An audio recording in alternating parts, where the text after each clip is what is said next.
everybody, Kathleen Ayers here and my partner Daisy with the Licata Group. We are here for Licata Group live at CBS19 in Charlottesville. We're going to get a behind the scenes tour. We're also going to get an opportunity to interview the anchors, the marketing team, and the general manager. So let's go. Hi everybody, I'm Dan Schutte. I'm the news director and an anchor here at CBS19. I've been here since 2006, but we actually moved into this building in 2020. Yes, I know what you're thinking, and it was about 2 weeks before the pandemic shut everything down. So it was an interesting first few weeks here in the building, but it's a really nice new facility, and I'm happy to show it to you. So let's go on and take a look. First, we're going to come across our sales office. This is where our folks are out selling commercial time, selling digital, doing all the things that they do so that we can keep the lights on. Bullpen here, folks are hard at work all the time. There's Russ, one of our sales folks now, and they keep board, they're keeping track. Hi everybody. General sales manager, Cheryl, a couple of offices where they are all working hard. Pretty typical stuff of most office buildings. So we're going to get into the fun stuff coming up in here. Lunchroom, not very exciting. Gets fun after you. And this is the part where I have to tell everybody, please don't touch anything. But everybody watching at home, I'm not worried about it. Oh my God, this all is these so little cool. fun gadgets and gadgets. This is our control room. This is where, basically without this room, nothing in the TV station works. This is where we run our CBS, our ABC, our Fox, our Weather Channel, and MeTV. Don't sleep on MeTV. If something goes wrong with Bonanza, the phone rings, I'm telling you. You can't even touch a button? What's that? Not even one button? Maybe we'll see what we can figure out. Here's master control. Yeah, come over here. All right, go. Let's do it. We're going to do it. Oh, All right. So the way we switch between the cameras, what you can do, so that box that says program, when we're in the news, that is what's going to air. These buttons right here that you can push and then watch up there is how we actually go between the different cameras. That is so cool. I won't touch it. Okay. This is so cool. Yep. And then, so this is called Master Control, the seat that Matthew is in. He is responsible for running commercial breaks, downloading programs that we get syndicated, or if we're in live network programming, make sure that everything shows up for all of our affiliate stations. And then when we're in news time, he's responsible for rolling the commercial breaks and generally making sure that we stay on TV. So that's all that happens in this job. A lot of screens, a lot of balls in the air at one time. Over here, this is where the director sits.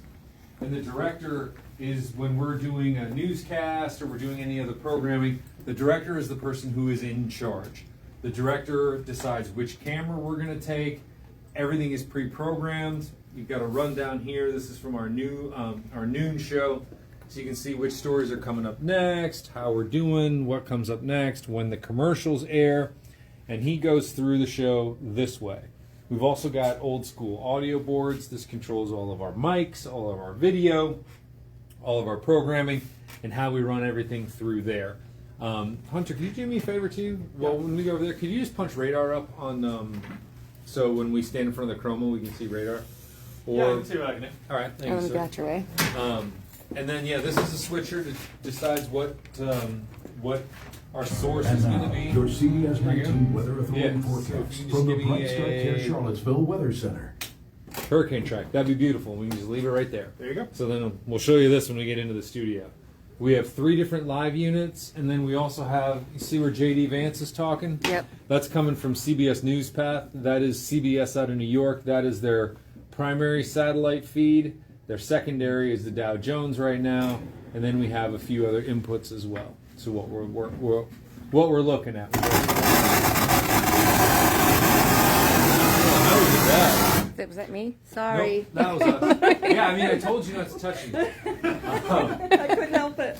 In here, we've got an audio booth, which is very important, but not all that visually exciting. But here's where all the reporters record their voice. We also do some updates for our local radio station in here, and then we can send it out. And after a reporter does their voice in here, it goes into the editing system that I'll show you a little bit later, and that's how people can put together their stories before they go on TV.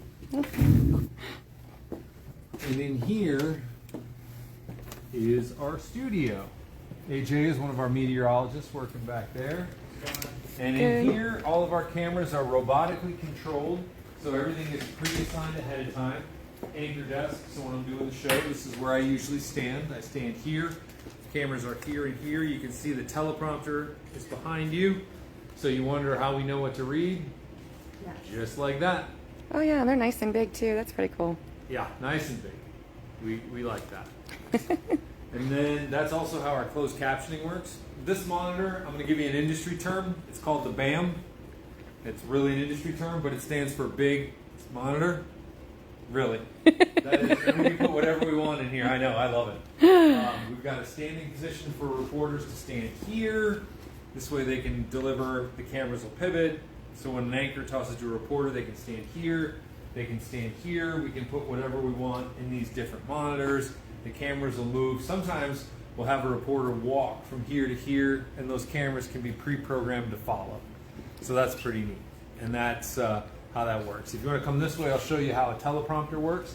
Okay. This monitor is upside down, and the image is flipped up onto the mirror. Oh yeah. And the camera lens is about there. So the camera shoots right through the mirror. The words are reflected up, so it looks like we're looking right into the camera. Yeah, I can see it. So that's how you can tell what we're doing. Now let's head on over to our weather center. This is one of our weather centers where we stand for different weather updates and that sort of thing. That's a touchscreen monitor. I'm afraid to touch it because I might break it. But it's pretty fancy. And then here is our green wall. So why don't you go stand in front of the weather wall, show them how it works. No, you do it. Go ahead. You wanted to do this. Go ahead and do this. There you go. So now you can see in front of the green screen there, but if you look at the monitors, Oh yeah. there you go. So when you think that the meteorologist is looking at the wall, they're actually looking at those monitors. Wow. Look at Kathleen doing. So we're expecting a little storm in Tampa coming through in a few hours. So we do highly suggest that you vacate, or you will die. Little storm sounds about right, AJ? Yeah? Little storm, yeah, it's just a little thing. Nobody's gonna hear much about it. Oh wait, walk back there. Okay. Now you ever wonder why you'll never see a meteorologist wearing green? Oh my God, Hold they this shirt up. disappear. Oh, It's a that's green so shirt. cool. So it's called a chroma key wall, and so the computer sees the green, and everything that's that color, it puts the image on. There you go. Ah, I see. You know, I give tours to elementary kids. They do the exact same. They thing. do. Yeah, so that's how that works. And then when you can tell when the meteorologist, it looks like they're looking at the green wall, and it looks like they're actually looking at what they're talking about. They're not. They're looking right there. Or if you want to do it, you can look over here on this side too. So if it looks like I'm doing things on the wall like this, it's not because I'm looking at the wall. It's because I'm looking at these monitors. Why am I still on the screen? I don't know. Get your head out Because the you're way. standing in front of that camera, which is right behind you. And then you can also see yourself in this camera. And what's kind of trippy is it's backwards. It's like I'm raising my right arm like here, but now look at the monitor and spin the camera around for me. See, it's my right arm, but it's backwards. Oh So when yeah. you're doing the forecast looking this way, it's backwards. But then when you look to the side like this, it's normal. So there's definitely a learning curve as to how it works standing in front of the camera wall. So but it's pretty fun. It's not, it takes a little getting used to. Coming through here, we've got a dressing room. Hopefully it's clean. Yeah, it's pretty clean. Well, this space actually looks way smaller than it does on TV. Yeah. Believe it or not, this is for the folks who are of the correct generation, like I am. This is an old Verizon store, and that's the garage door for where they used to pull cars in here when you used to install cell phones in cars. Really? So that's what this used to be. That's why the ceiling is so high, and that's why there's the big garage door behind where the set is. But we left the garage door in, so I then see whenever that. it's time to update the set, upgrade things, we can still get in and out. All right. Yeah. So that's our studio, and then we can keep going this way on the fun in here. This is our camera room where we are currently packing up to go outside. Every reporter's got their own gear. Video records go back to 2005 when we first became a station. We stop in 2017, and the reason we did that is we don't use discs anymore. It's all on a big hard drive. Most of the stories we did, we saved. We have 3 of these live kits. One of them is currently in Charlotte for ACC Media Kickoff. UVA is down there. Women's basketball team starts today. Men go on Thursday. I know what you're thinking, and I don't know why they scheduled it on Tuesday afternoon and Thursday morning, and why not Tuesday and Wednesday or all on Tuesday. I don't know either, but it's okay. This backpack right here is the new live truck. So whenever you've seen in movies or TV shows, you see all those trucks with the big masts or the big dishes or all that sort of thing, all that's a backpack now. Wow. So those big old trucks are now this backpack. Now the catch is, this backpack costs about as much as a small car. So this is probably about 20 grand or so right here. So it's expensive, but it's a lot better than driving a big truck around. So that's our, we've got some news cars, just keys over there. Not very exciting, but this is where all of our gear is. We've got some tents out because we just had some outdoor stuff at Foxfield. Here is our newsroom. Sports department is here. Line of 3 reporters here. Mark, Pim, and Sarah all working on their stories that are starting up, coming today, starting at 4 o'clock. Shara does web, and then our producers are over there back by some of the offices. Now, did you want to talk to Sarah first as we work our way through, or do you want to talk to her in the conference room when we get through? Let's just have everybody right in the conference, Okay. yeah. In the conference room, you say? Yeah, why not? All right, Sarah, you want to join us in the conference room? So yeah, here's where everybody's kind of doing all their work. We're always keeping an eye on our stations, our competition station, and then news channel. We're actually looking at putting some monitors up on that wall up there as well. And then Drew and Natalie are producing. Drew's working on the 4 o'clock. Natalie's working on the 5. Cassidy's one of our anchors. She's getting ready for a couple things she's going to shoot today. Promotions department is up here. Okay, this way. That's where they edit commercials. We can go take a look. Let's go take a look. Here is where Joey is off today, but this is the office where they're going to make commercials. They're going to edit commercials, things that they go out and film. They're going to put that all together here, put all that stuff together before it goes on the TV. Okay. Before it goes on air. And then over here is our conference room. And this is Sarah Allen, one of our reporters. Sarah would be happy to take you through a little bit about what she does every day, so I will let you take it away and chat with her for a second. We don't have to see you. Yeah, let's all sit. Sarah, you're on Facebook Live, by the way. Amazing. Okay, no pressure. Yeah, no, I'm kind of available to. Well, take us through your day. What do you do? Well, I am wearing a lot of hats right now. So I am our current weekend anchor. So I report twice a week. So I report on Monday and Tuesdays. And then on Fridays, I get to help out with sports and do football, which is super exciting. And then Saturday and Sunday, I do 2 30-minute newscasts, Fox Virginia at 10 and CBS19 News at 11, and I produce those shows as well. So a lot of different things I get to do. Every day is completely different. Every day brings its own challenges and exciting moments. So today I'm reporting. So I have our segment called Trips on a Tank. We run every other Tuesday, and it's pretty much just things you can do in the Virginia area on one tank of gas. So today I'm actually doing more trips on a bike. So I went to different trails this morning, went to a bike shop and did an interview yesterday. So putting that together and putting the final touches, and then doing a few other small stories on deer in the road and with mating season, and every single day you're talking to multiple different people and getting to kind of see what is going on in Charlottesville and Central Virginia. How did you get started?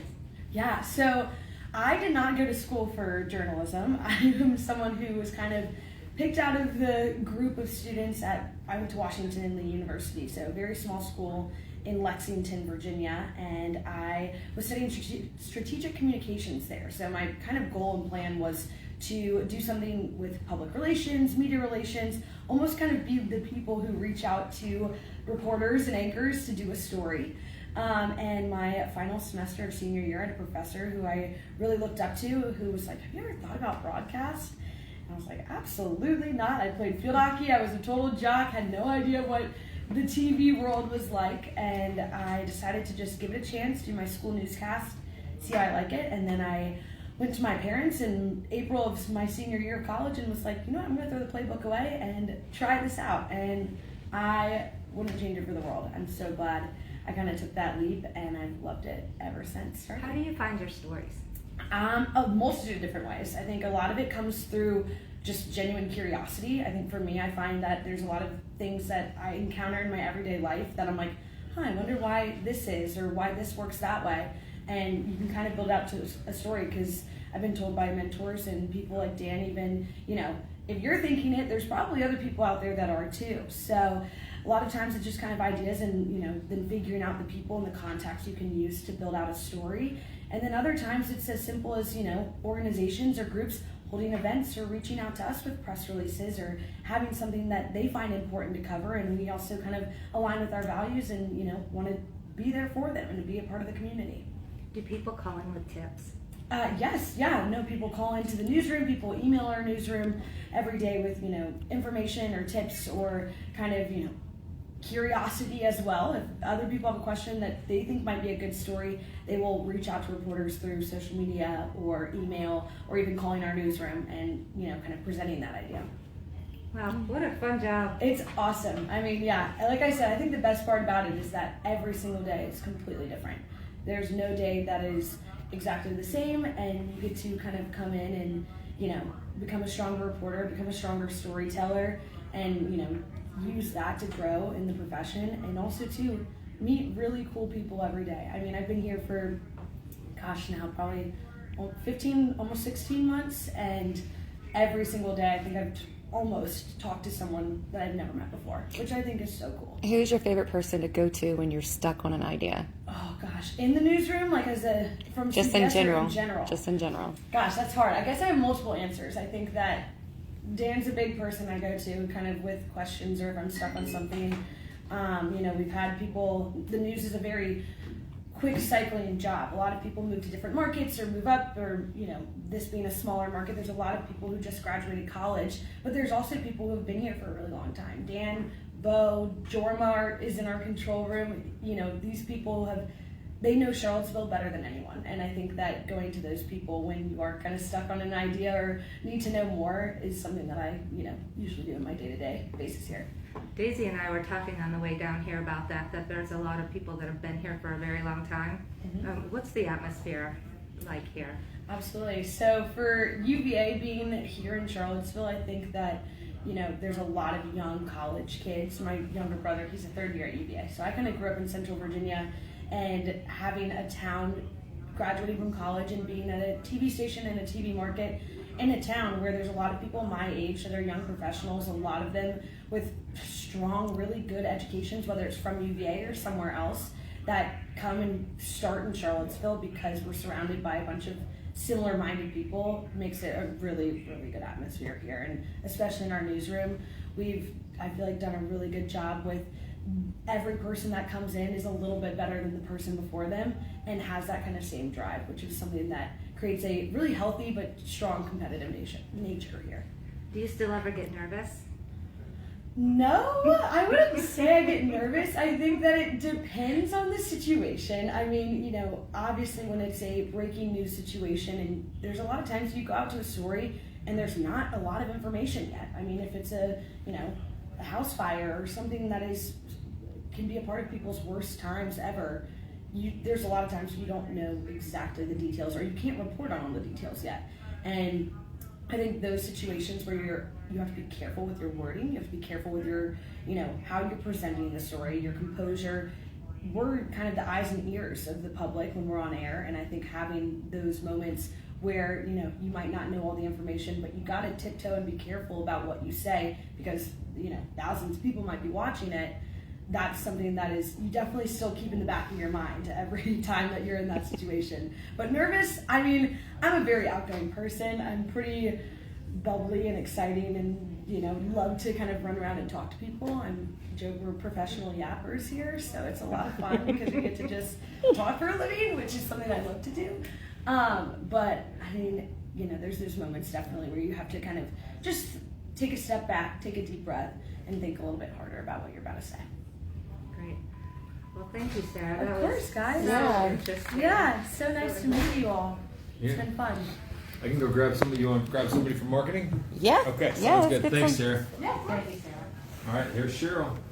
I like this with Cheryl. Hello. Hi, guys. Hi there. So we got a few people from our team. Perfect. So glad you guys are here today. No, thank you guys for having us. We really appreciate it. So Mark is our general manager.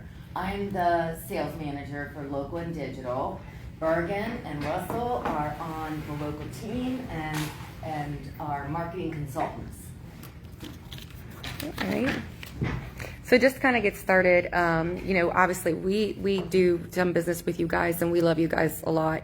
I think it's been great, and it just kind of sparked my curiosity just about, this, I don't know, the whole atmosphere and the marketing on you guys' end. I like marketing. I'm not very good at it. I do dabble in it for our company, and it's been fun to learn a lot. And so I thought this would be a great opportunity for us to come out here and kind of learn. So I really appreciate it.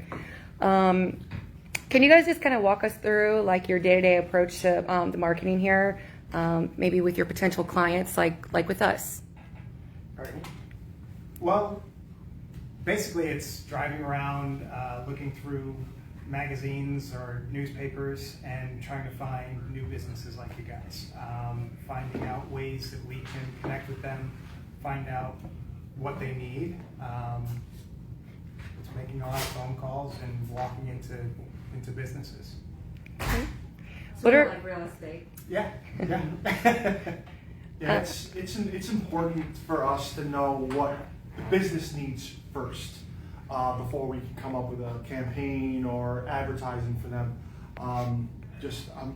I am a former small business owner, so I know what kind of questions to ask and see what kind of results that you can get from that.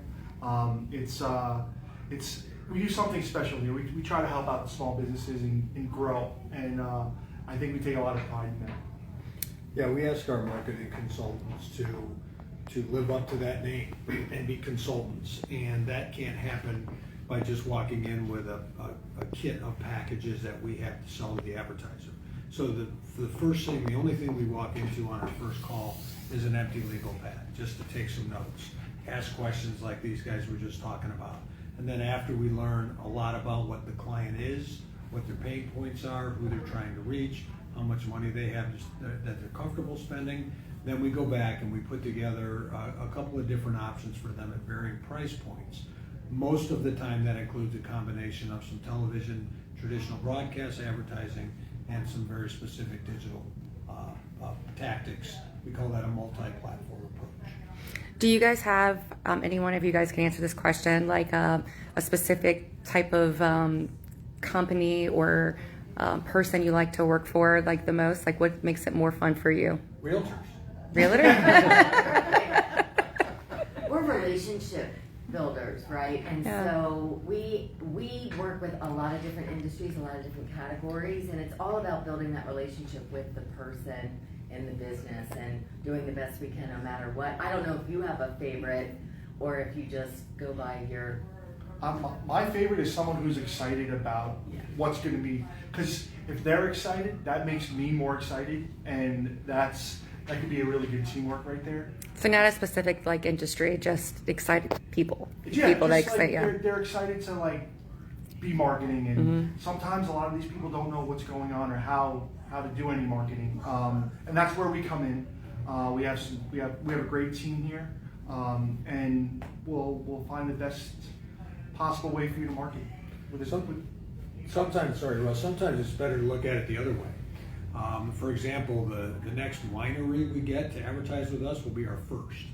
If for whatever reason in this area of the country where wineries are so big, we probably called on all of them, and they just don't seem to have this desire to market themselves. Either that, and I'd say maybe it's our fault, except that it's pretty much across the board. They'll listen, they'll talk, and then when it comes right down to it, they just don't pull the trigger on it. And it's tough to understand why that would be the case in that specific category. And I think on that, the most exciting for me is somebody who's engaged and ready to grow, wants to grow, wants to learn what we have to say, wants to hear what we have to offer, and take our ideas and run with them, and let us do what we can do. Anybody else? Well, thank you all so much. We really appreciate it. I was kind of looking what the answer to. We really appreciate your taking the time to do this. This was so incredibly interesting and exciting. So thank you all so much. We really appreciate it. We appreciate you guys for being here, coming to see what we do, and we're proud of our facility and our staff. And kind of So how long have each one of you guys been here? I've been here for going on my 4th year. Yeah, January it'll be 4 years. He was a COVID hire. Oh. I started and they on the day they shut down the office again. 3 years, June of 21. Almost 18. Wow. A year and a half. 2.5 years. Math is hard. June of 2006. So 18 and change. Nice, nice. Well, thank you guys so much. I really appreciate you guys giving us the tour. Yeah. Thank you for coming. We really appreciate it. Yeah, no problem. So this has been about one of the most exciting days that I've had in a long time, and I hope you all really enjoyed this too. This was such an interesting Licata Live, and hopefully it benefits everybody. And Daisy and I had a ball, and we look forward to seeing you next time.